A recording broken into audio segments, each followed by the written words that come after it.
Hi, welcome back to a new installment in the Williams Neighbor Plays with Power Tools series. Actually, of course, that is not the series, although sometimes it feels that way. Hopefully, it won't get too loud today, but it is 1921 and the 16th and 17th of January, which were a Sunday and Monday that we're focusing on today in Grand Duke Dimitri's diaries. And this, again, is one that I've put in the format of a summary, although these were not long diary entries, and they're very typical of what Dimitri's life was like in Paris at this time. So, yeah, maybe not exciting. We're leading up to the exciting things. We're just days away from the start of the affair with Coco Chanel, but these will give you a very good idea of what Dimitri's life was like at that period when it was pretty unfocused. You know, he really hadn't found his place in the world just yet. Okay, the 16th January was a Sunday. He woke up and did writing in his diaries that morning, which was his usual habit. Then he put on some kind of sports or athletic clothes, well, golf clothes, and went to the Ritz. So he wasn't staying at the Ritz. He'd never stayed at the Ritz in France, in Paris. He'd stayed at the Ritz in London. When he'd first arrived in London, the Marlings had moved into the Ritz, his sort of surrogate parents, and he'd moved into the Ritz, and he stayed there as long as he could afford it. When he went to Paris, he stayed at a hotel called the Continental, and then he got this apartment. But the Ritz, both in London and Paris, were definitely centers of activity for him, where he went to meet his various friends from out of town. They were always staying at the Ritz if they were just passing through London or Paris. All right, so he goes to the Ritz dressed in his sports clothes because he wants to find someone to play golf with, and he's hoping that he can talk Axel Wichfeld, the Danish man that we talked about in the last, the Danish man who was the attaché at the Danish legation in London. And we talked about him and his wife in the previous episode. So Dimitri is hoping specifically to get Axel to play golf with him. So golf was an absolute passion of his at that time, and it would remain so the rest of his life. It wasn't something that he seems to have done in Russia.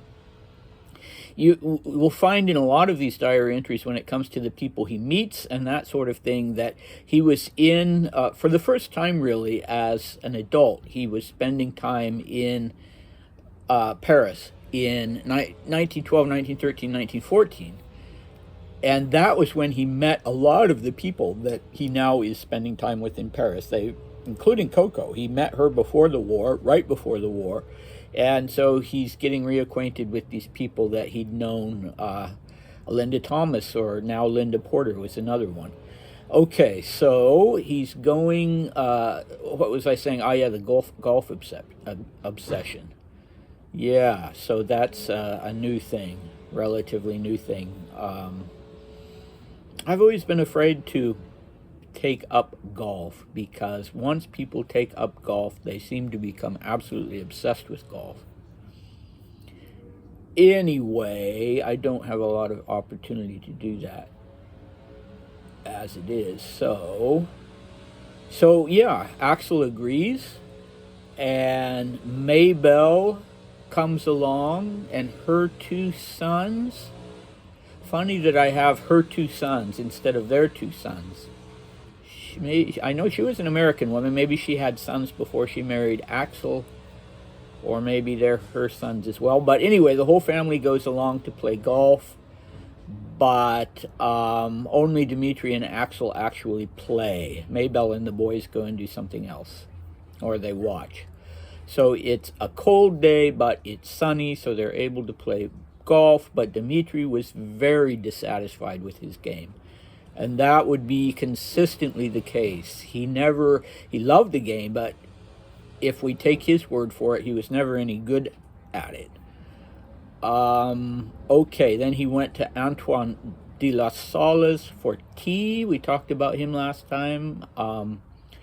And there I found that repulsive Martel Bardac, he says. So this was this woman that he identified as the Contessa Martel in the previous diary entry, and he doesn't tell us in that previous diary entry what it is about her that he dislikes, but now he's actually using the word repulsive.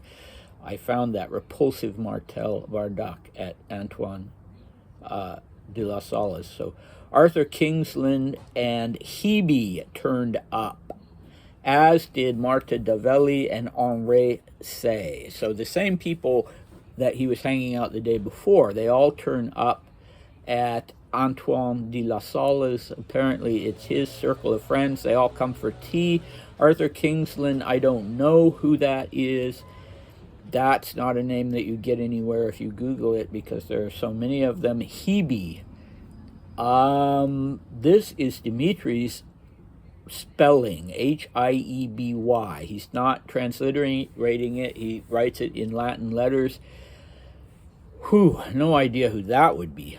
I don't even know if it's a man or a woman. Marta Davelli, you recall, is the opera singer who claimed to have had an affair with Dimitri and then to pass him along to Coco. Henri Say, I still don't know who he is, but that's tea. And then that evening, he and Maria and Gulia have dinner at the Ritz at the invitation of a person whom Dimitri identifies as Nicopoulou, Nicopulo.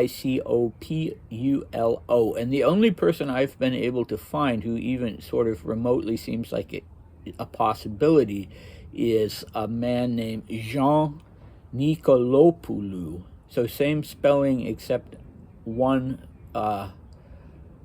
extra OL, and his real name was actually Dimitrios, and he was a Greek shipping magnate. So that could be him, but I don't know. Anyway, this Greek chap invites them to dinner at the Ritz, and Dimitri doesn't say anything more about it than that. All right, so after dinner, Gulia leaves. He takes the night train and then the night ferry, I guess, to go to London. So Dimitri specifies directly after dinner. Gulia gets up and leaves to go to London, and he's being sent there at Maria's request to, as Dimitri puts it, see to her jewels. So what does that mean? Does that mean Gulia is going to London to try to sell Maria's jewels? Presumably Maria, I can't remember, I think she does talk about it in her memoirs, that she brought jewels. She managed to bring jewels with her out of Russia after the revolution. But anyway, yeah, I'm having some vague memory that she and Dimitri looked through these jewels when he first got to Paris. Anyway, they're her jewels, and she's sending her husband to London to get them evaluated or to sell them. I guess probably to sell them. Dimitri says that the dinner at the Ritz was very enjoyable, and they saw several people there whom they knew. So Gulia left immediately afterward. Maria went home, and Dimitri went to the Wichfelds. Either they were staying at the Ritz or some other place. And he went off with Maybelle and Axel to play bridge. Must have been somebody else. Bridge is a four-handed game, isn't it? I don't know. I don't play. Okay, so the next diary entry, very short one.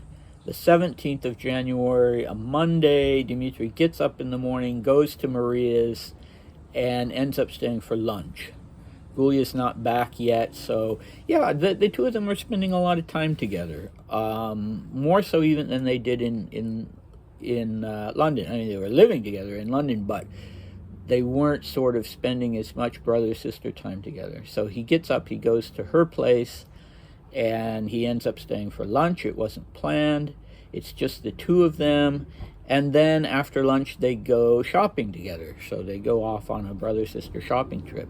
He doesn't give us any details, alas. And this was something that Dmitri did a lot when he was in London before Maria got there. He went shopping with Lady Lucia Marling, and she was apparently a kind of compulsive shopper because she went shopping almost every day. And Dmitri would very often tag along, although he didn't have a lot of money to spend. All right, so he then spends the afternoon that day at the club. And then in the evening, he and Maria go and have dinner at the Chrysovelonis.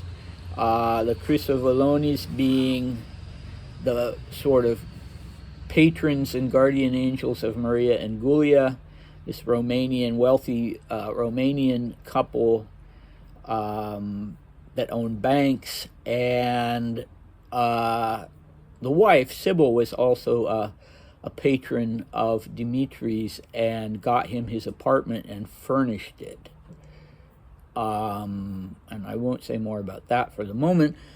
Okay, so that's it for today. Tomorrow, things just keep getting more and more interesting. Some new people turn up. There's more involvement with the political side of the Russian immigration, and getting closer to Coco, of course. All right, so I'll see you next time.